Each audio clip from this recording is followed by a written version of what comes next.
Redes para iniciantes, portas de comunicação. O que são essas portas de comunicação usadas em serviços, em protocolos? Como é que elas funcionam? Por que elas servem na prática? Então, assim, essas portas de comunicação são usadas para identificar os processos, as aplicações do sistema operacional. Então, assim, o que a gente usa para endereçar um computador remoto? Eu uso o endereço IP. Legal. Só que assim, não adianta eu mandar um pacote para um endereço IP apenas. Eu não quero mandar um pacote para o sistema operacional. Eu quero mandar um pacote para uma aplicação. O que é a aplicação?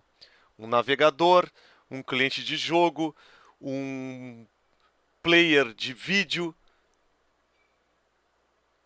Como é que eu identifico isso no sistema operacional remoto? São as portas usadas para isso. Okay? Esse é o papel principal das portas.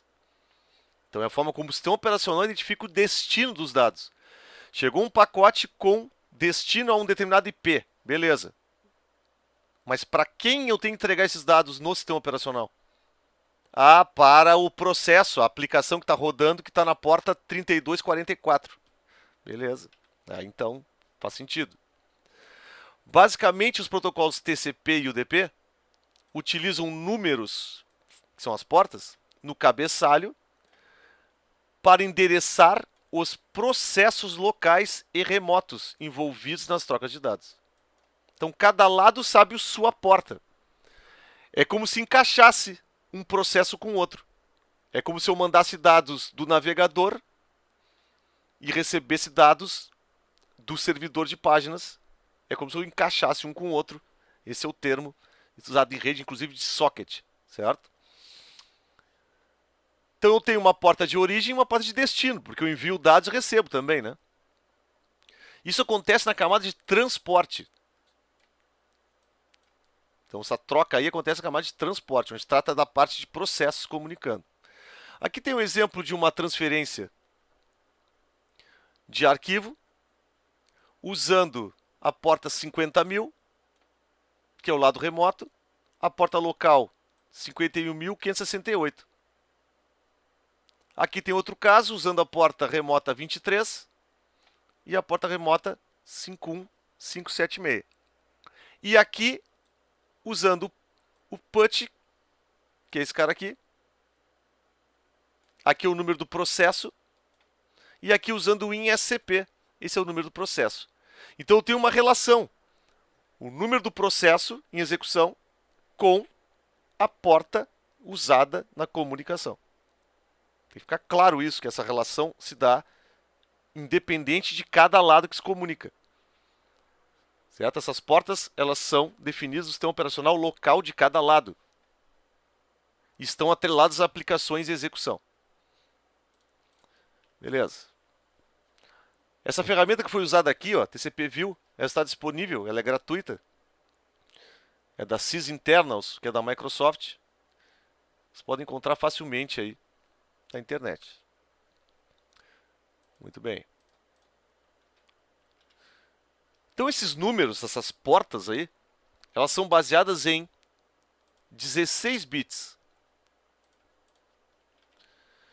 Então isso é um espaço definido no cabeçalho do protocolo. Quantas combinações tem aí? 2 na 16 dá 65.536 combinações. Quer dizer, eu posso ter da porta 0 até a porta 65.535. Na prática é isso.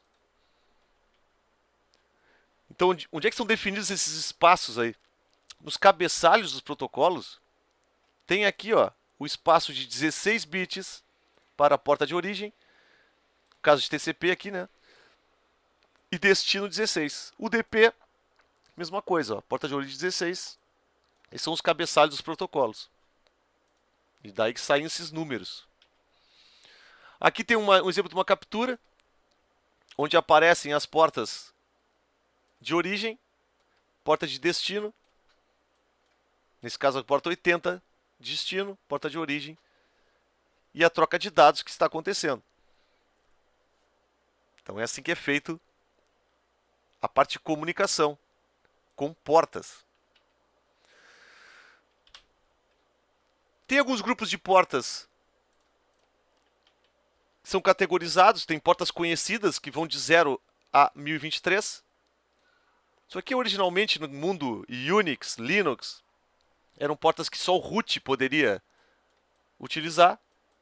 Então tem vários serviços que são alocados nessas portas iniciais aí. As portas registradas, que são designadas para processos e aplicações de usuários. Então, um exemplo aqui, a porta 3306 é do MySQL, 5432 é a porta do Postgres, 3389 do acesso da área de trabalho remota e por aí vai. E portas acima de 49.152 são usadas dinamicamente para aplicações de cliente quando inicia uma conexão. Então, normalmente essas portas aqui são para uso com NAT, mas podem aparecer sistemas operacionais também do lado cliente. Aqui tem uma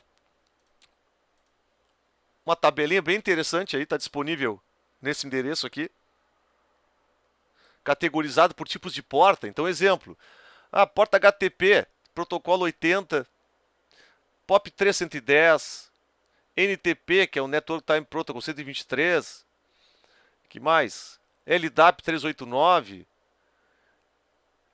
DNS 53, SSH 22.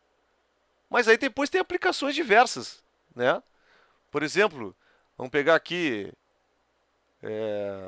Steam 7225. Tem, sei lá, Halo, que é um jogo, 2302. Sei eu. Ah, o MySQL apareceu aqui, VMware e por aí vai. Então essas portas, elas podem ser alteradas, obviamente, né? Elas podem ser alteradas, são portas padrão sugeridas.